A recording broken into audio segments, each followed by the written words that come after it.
କରି ସ୍ୱୀକାର୍ଯ୍ୟ ଅନେକ ବନେଇଥିଲେ। ଯେମିତିକି ସରଳ ରେଖା ବିନ୍ଦୁମାନଙ୍କର ସମାହାର ବା ସେଟ୍। ସ୍ୱୀକାର୍ଯ୍ୟ ଏକ, ସ୍ୱୀକାର୍ଯ୍ୟ ଏକରେ ଏଇଠି ଲେଖା ହେଲା ନା ସରଳ ରେଖା ବିନ୍ଦୁମାନଙ୍କର ସମାହାର ବା ସେଟ୍। ଏଇଟା ପରୀକ୍ଷାରେ ସବୁବେଳେ ଆସ୍ଥା ହେଉଛି ଇମ୍ପୋର୍ଟାଣ୍ଟ। ଠିକ୍ ଅଛି ପିଲାମାନେ, ସରଳ ରେଖା ହେଉଛି ବିନ୍ଦୁମାନଙ୍କର ସମାହାର। ଯେମିତି ମୋତେ କୁହାଯିବ ଯଦି ଗୋଟେ ସରଳ ରେଖା ବିନ୍ଦୁମାନଙ୍କର ସମାହାର ତାହେଲେ ଏଇଟା କେମିତି ପ୍ରମାଣ କରିବା? ୟୁକ୍ଲିଡ୍ ଏଇଟା କେମିତି ପ୍ରମାଣ କରିଥିଲେ ଦେଖ ପିଲାମାନେ। ଦେଖ ଏଇଟା ଗୋଟେ ବିନ୍ଦୁ, ଏଇଟା ଗୋଟେ ବିନ୍ଦୁ, ଏଇଟା ଗୋଟେ ବିନ୍ଦୁ। ଦେଖ ମୁଁ କେତୋଟି ବିନ୍ଦୁ ପାଖାପାଖି ଦେଇଦେଲି। ତ ଏଇଟା ଗୋଟେ କ'ଣ ହେଲା? ଗୋଟେ ସରଳ ରେଖା ହେଲା। ସରଳ ରେଖା ଠିକ୍ ଅଛି। ସରଳ ରେଖା ଦେଖ ଗୋଟେ ଗୋଟେ ବିନ୍ଦୁ ଦେଉଛି। ଏଇଟା ଗୋଟେ କ'ଣ ନା ସରଳ ରେଖା। ସରଳ ରେଖା ବିନ୍ଦୁମାନଙ୍କର ସମାହାର। ବୁଝିପାରିଲ? ସରଳ ରେଖା ବିନ୍ଦୁମାନଙ୍କର ସମାହାର ବା ସେଟ୍। ସେଟ୍ ଯେମିତି ଆମର ଗଣିତ ବହିରେ ଅଛି ଜ୍ୟାମିତି ଗଣିତ। ଗଣିତ ଅର୍ଥାତ୍ ବୀଜଗଣିତ ଅଲଗା, ଜ୍ୟାମିତି ଗଣିତ ଅଲଗା। ଗଣିତ ଦୁଇଟା, ଜ୍ୟାମିତି ବୀଜଗଣିତର ସମାହାର। ଏମିତି ଆମେ ଜାଣିଛନ୍ତି ମ୍ୟାଥ୍ 1 ମ୍ୟାଥ୍ 2, ଯେମିତି ସାଇନ୍ସ 1 ସାଇନ୍ସ 2। ବୁଝିପାରିଲେ? ସେମିତି ବିନ୍ଦୁମାନଙ୍କର ସେଟ୍। ସେଟ୍ ଯେମିତି ଆମେ ABCD ବିଲଙ୍ଗସ୍ ଟୁ N କିମ୍ବା ଆଲଫାବେଟ୍ ବୋଲି ଲେଖିଦେଇଥାନ୍ତି ଇଂରାଜୀରେ। ତ ଠିକ୍ ଅଛି। ସେଟ୍ ଅର୍ଥାତ୍ ମିଶ୍ରଣ, ଯେଉଁଠିକି ଏକାଠି ହୋଇଥିବ ବିନ୍ଦୁ ଗୁଡ଼ିକ ଗୋଟେ ରେଖାରେ ଏକତ୍ର କରି ରଖିବା ଦ୍ୱାରା ତାହା ଏକ ସରଳ ରେଖାରେ ପରିଣତ ହେଲା।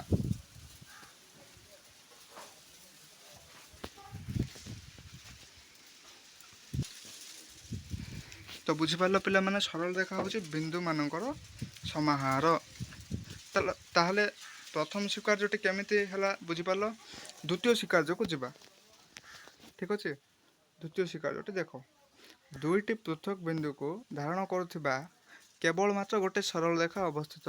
ଦେଖ ଦୁଇଟି ବିନ୍ଦୁକୁ ଧାରଣ କରିବ। ମନେକର ମୁଁ ଏମିତି ଟାଣିଦେଲି, ଦେଖ ମନ ଇଚ୍ଛା ଗୋଟେ ଟାଣିଦେଲି, ଏମିତି ଟାଣିଦେଲି। ଏଇଟା ଦୁଇଟି ବିନ୍ଦୁକୁ ଅଛି କି? ହେଲାନି, କାରଣ ଆମେ ପ୍ରଥମେ ବିନ୍ଦୁ ଟାଣି ଦେଇଛନ୍ତି। ତ ଏବେ ଏଠି ଦେଖ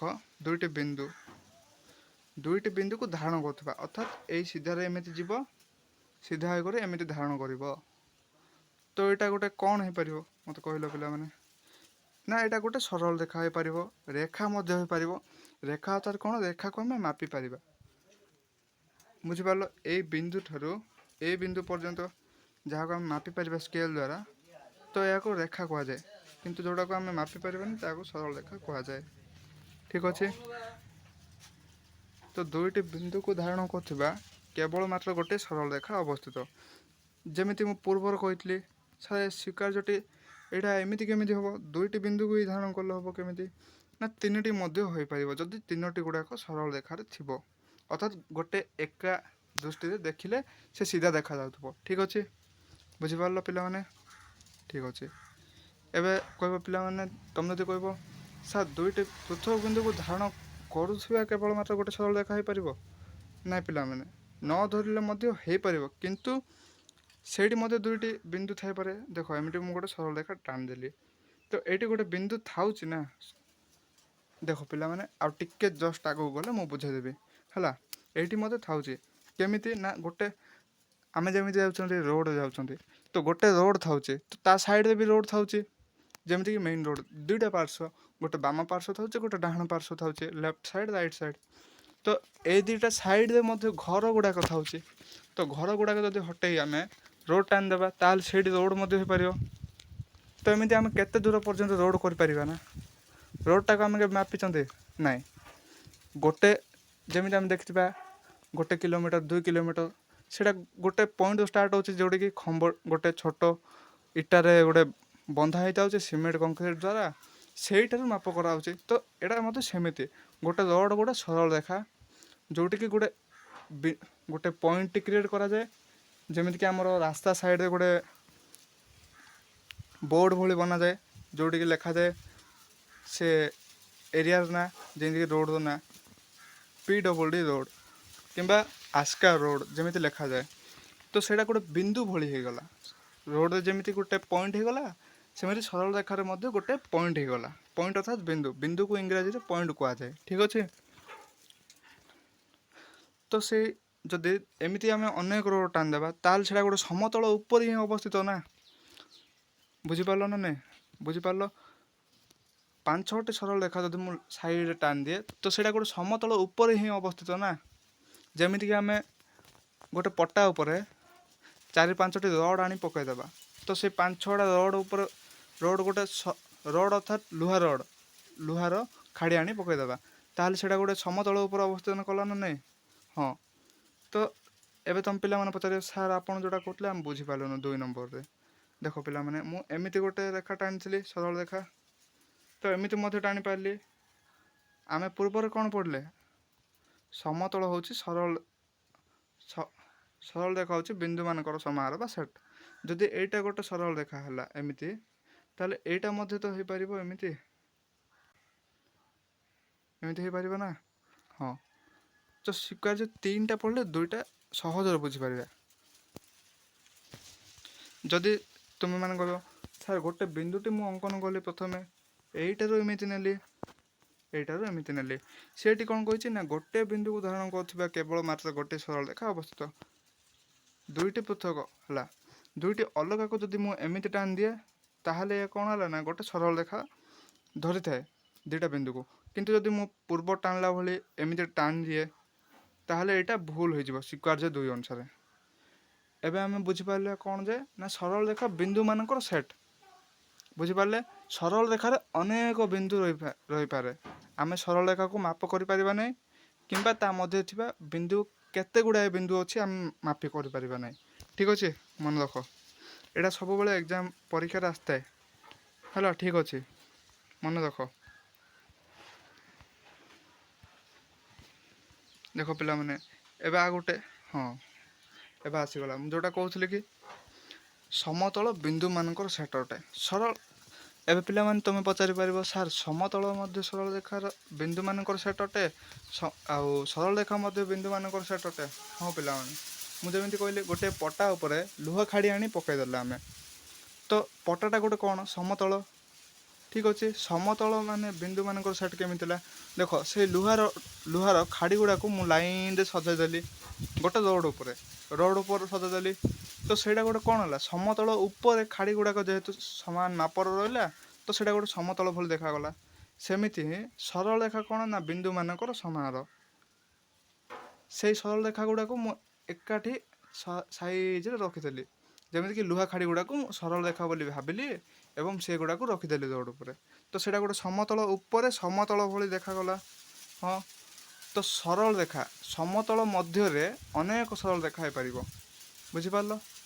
ତ ଅନେକ ସରଳ ରେଖା କାହାର ସମାହାର ନା ବିନ୍ଦୁମାନଙ୍କର ସମାହାର। ଗୋଟେ ସରଳ ରେଖାରେ ଅନେକ ବିନ୍ଦୁ ଥାଇପାରେ, ଆମେ ଯେହେତୁ ମାପିପାରିବାନି। 2ଟାରେ ମଧ୍ୟ ଥିଲେ ଆମେ ମାପିପାରିବାନି, 3ଟାରେ ଥିଲେ ମଧ୍ୟ ମାପିପାରିବାନି। ତ ଅନେକ ସରଳ ରେଖା ଥିଲେ ମଧ୍ୟ ଆମେ ତାକୁ ମାପିପାରିବା ନାହିଁ, କାରଣ ଆମେ ଗୋଟେରେ ମଧ୍ୟ ମାପିପାରିବା ନାହିଁ ଗୋଟେ ସରଳ ରେଖାରେ କେତୋଟି ବିନ୍ଦୁ ଅଛି। ତ ଅନେକ ସରଳ ରେଖାରେ ଅନେକ ବିନ୍ଦୁ ଥାଇପାରେ ଯାହାକୁ ଆମେ ମାପିପାରିବାନି। ତ ସରଳ ରେଖା ଗୁଡ଼ିକର ସମାହାର କିଏ ହେଲା? ସମତଳ ହେଇପାରିଲା। ତ ସମତଳ ବିନ୍ଦୁମାନଙ୍କର ସମାହାର ହେଲା।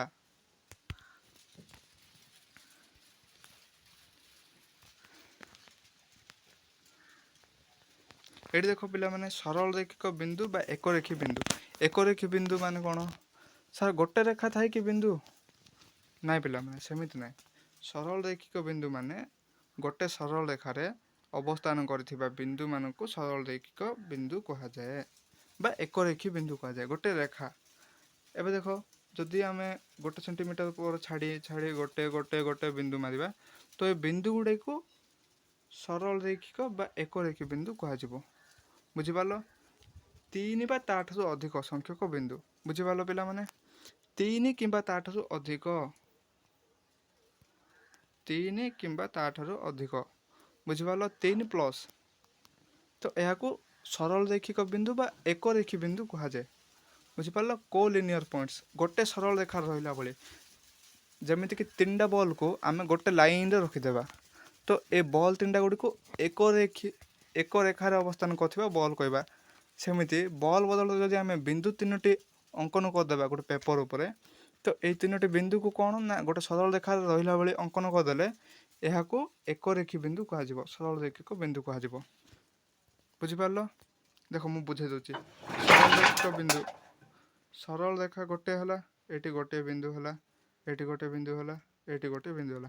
ଏହା କୁହାଯିବ ସରଳ ରେଖିକ ବା ଏକରେଖୀ ବିନ୍ଦୁ। ଏବେ ବୁଝିଥିବେ ପିଲାମାନେ। ଆଉ ଗୋଟେ ନୈକରେଖୀ ବିନ୍ଦୁ। ନୈକରେଖୀ ବିନ୍ଦୁ। ଦେଖ ପିଲାମାନେ ତମେ ପଚାରିବ ସାର୍ ଏଠି ଏସ୍ ଭଳି ଆପଣ ଡିଜାଇନଟେ ବନେଇଦେଲେ। ଦେଖ ସରଳ ରେଖା ଯେହେତୁ ଅଛି, ସରଳ ଅର୍ଥାତ୍ ସିଧା।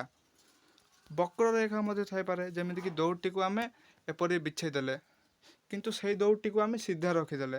ଯେଉଁଠି ଆମେ ସିଧା ରଖିଲେ ସେଇଠି ଗୋଟେ କାଠ ଭଳି ଦେଖାଗଲା, ଅର୍ଥାତ୍ ଗୋଟେ ରେଖା ଭଳି ଦେଖାଗଲା, ତ ଏହାକୁ ସରଳ ରେଖା କୁହାଗଲା।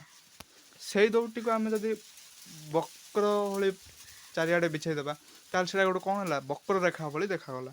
ତ ବକ୍ର ରେଖାରେ 3ଟି ବିନ୍ଦୁ ରହିଲା ହେଲା। ତ ଏଇ 2ଟି ବିନ୍ଦୁକୁ ଯୋଡ଼ିଲେ ତାର ବିନ୍ଦୁଟି ଏଇ ରେଖା ଉପରେ ଆସିବା ଆବଶ୍ୟକତା ଅଛି। ଯଦି ଏଇଟା ସମ୍ଭବ ହେଉନି, ତାହେଲେ ଏହାକୁ ନୈକରେଖୀ ବିନ୍ଦୁ କୁହାଯିବ। ନୈକରେଖୀ ଅର୍ଥାତ୍ 3ଟା ବିନ୍ଦୁ ଗୋଟେ ଲାଇନ୍ରେ ଦେଖାଯିବ ନାହିଁ। ବୁଝିପାରିଲ? ଠିକ୍ ଅଛି।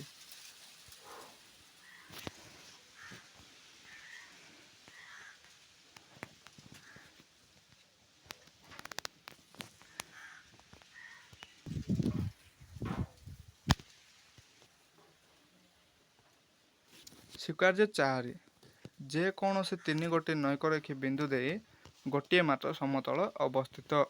ଗୋଟେ ସମତଳ, ଯେମିତିକି ମୁଁ କହୁଥିଲି ଗୋଟେ ପଟା, କାଠ ପଟା, କିମ୍ବା ଗୋଟେ ରୋଡ଼, ପ୍ଲେନ୍ ରୋଡ଼, ନର୍ମାଲ୍ ସାଧାରଣ, ଯେଉଁଠିକି ପାଣି ପକାଇଲେ ସେ ଅଳ୍ପ ସମୟ ପର୍ଯ୍ୟନ୍ତ ରହିପାରିବ। ବୁଝିଲ? ଯେକୌଣସି 3ଗୋଟି ନୈକରେଖୀ ବିନ୍ଦୁ। ନୈକରେଖୀ ବିନ୍ଦୁ ମାନେ କ'ଣ ପିଲାମାନେ? ନା ସ୍ୱୀକାର୍ଯ୍ୟ 3 ପୂର୍ବରୁ ଯେଉଁଟାକି ମୁଁ କହିଥିଲି, ଗୋଟେ ବକ୍ର ରେଖାରେ 3ଟି ନୈକରେଖୀ ବିନ୍ଦୁ ରହିପାରିବ, କିନ୍ତୁ ଗୋଟେ ସରଳ ରେଖାରେ 3ଟି ନୈକରେଖୀ ବିନ୍ଦୁ ରହିପାରିବ ନାହିଁ। ନୈକରେଖୀ ମାନେ କ'ଣ ସାର୍? ନା ନୈକରେଖୀ ମାନେ ଗୋଟେ ରେଖାରେ ଆସୁନଥିବ ସେ 3ଟା ବିନ୍ଦୁ। ଏକରେଖୀ ମାନେ ଗୋଟେ ରେଖାରେ ଆସୁଥିବ। ରେଖା ଅର୍ଥାତ୍ ଗୋଟେ ସିଧା ଦେଖିଲେ 3ଟି ଦେଖାଯାଉଥିବ। ନୈକରେଖୀ ମାନେ ଗୋଟେ ସିଧା ଦେଖିଲେ ସେ 3ଟା ଦେଖାଯାଉନଥିବ। ବୁଝିଲ? ତ ନୈକରେଖୀ ଯେମିତି ଗୋଟେ ଦୌଡ଼ଟିକୁ ମୁଁ ରୋଡ଼ ଉପରେ ବିଛେଇ ଦେଲି, ତ ଦୌଡ଼ଟା ରୋଡ଼ ଉପରେ ରହିଲା। ତ ରୋଡ଼ଟା କ'ଣ? ନା ରୋଡ଼ଟା ସମତଳ ସାର୍। ତ ସମତଳ ଗୋଟେ ନୈକରେଖୀ ବିନ୍ଦୁ ଦେଇ ଯେକୌଣସି 3ଗୋଟି ନୈକରେଖୀ ବିନ୍ଦୁ ଦେଇ ଗୋଟିଏ ସମତଳ ଅବସ୍ଥିତ। ବୁଝିପାରିଲ? 4 ନମ୍ବର ସ୍ୱୀକାର୍ଯ୍ୟ। ତ ସ୍ୱୀକାର୍ଯ୍ୟ ଗୁଡ଼ିକୁ କ'ଣ କରିବ ନା ଖାତାରେ ଲେଖିଦେବ। ଠିକ୍ ଅଛି? ପରୀକ୍ଷା ବେଳକୁ ଦେବେ ମଧ୍ୟ, କାରଣ 8th କ୍ଲାସ୍ ବୋର୍ଡ଼ ଅଛି ନା, ତ ସେଥିପାଇଁ ଏଗୁଡ଼ାକ ଖାତାରେ ଲେଖିଦେବ ସ୍ୱୀକାର୍ଯ୍ୟ ଗୁଡ଼ିକୁ। ଠିକ୍ ଅଛି? ଜ୍ୟାମିତିରେ ସ୍ୱୀକାର୍ଯ୍ୟ ଗୁଡ଼ିକୁ ସବୁବେଳେ ଲେଖିଦେବ। ଠିକ୍ ଅଛି? ଏଗୁଡ଼ିକ ଜ୍ୟାମିତି ବୁଝିବାକୁ ସହଜ ଲାଗେ, ଜଲ୍ଦି ଶୀଘ୍ର ମନେ ପକାଇବାକୁ ସୁବିଧା ହୁଏ। ଏକ୍ଜାମ୍ ଯଦି କାଲିକି ଏକ୍ଜାମ୍ ଅଛି, ତାହେଲେ ମଧ୍ୟ ଆଜି ମଧ୍ୟ ପଢ଼ିଲେ ଏ ସ୍ୱୀକାର୍ଯ୍ୟ ଦ୍ୱାରା ଆମେ ଶୀଘ୍ର ମନେ ପକାଇ ପାରିବା। ଏମିତି ନୁହଁ ଯେ ଆମେ ଏକ୍ଜାମ୍ ପୂର୍ବ ଦିନ ହିଁ ପଢ଼ିବା, ଆମେ ସବୁବେଳେ ପଢ଼ିବା, ଅଭ୍ୟାସ କରିବା, ଯାହାଦ୍ୱାରା କି ଆମେ ପରୀକ୍ଷାରେ ପ୍ରଥମ ଶ୍ରେଣୀରେ ଉତ୍ତୀର୍ଣ୍ଣ ହୋଇପାରିବା। ତାହେଲେ ଏବେ ଦେଖ ପିଲାମାନେ, ସ୍ୱୀକାର୍ଯ୍ୟ 4 ହୋଇଗଲା। ସ୍ୱୀକାର୍ଯ୍ୟ 5 କ'ଣ କହୁଛି ହେଲା? ଏକ ସମତଳସ୍ଥ 2 ପୃଥକ ବିନ୍ଦୁକୁ ଧାରଣ କରୁଥିବା ସରଳ ରେଖା ଉକ୍ତ ସମତଳରେ ଅବସ୍ଥିତ। ଦେଖ ଯେମିତି ମୁଁ କହିଥିଲି, ଗୋଟିଏ ରୋଡ଼ ଗୋଟେ ସମତଳ ଉପରେ ଅବସ୍ଥିତ, ଭୂମି ଉପରେ ରୋଡ଼, ବାମ ପାର୍ଶ୍ୱ ଡାହାଣ ପାର୍ଶ୍ୱ ଯେମିତି କହିଲି। 2ଟି ବିନ୍ଦୁ ମୁଁ ଅଙ୍କନ କଲି। ଦେଖ ପିଲାମାନେ, 2ଟି ବିନ୍ଦୁ ଅଙ୍କନ କରାଗଲା। ଠିକ୍ ହେଲା? ଏଇ 2ଟି ବିନ୍ଦୁ ଭାବିଦିଅ, ଏଇ ଧାରଟା ହେଉଛି ସମତଳ ହେଲା। ସମତଳ, ଏଇଠି ଗୋଟେ ବିନ୍ଦୁ ମୁଁ ବିନ୍ଦୁ ଉପରେ ଦେଇ ରେଖାଟି ଅଙ୍କନ କଲି। ଏଇଠି ଗୋଟେ ବିନ୍ଦୁ ହେଲା, ଏଇଠି ଗୋଟେ ବିନ୍ଦୁ ହେଲା।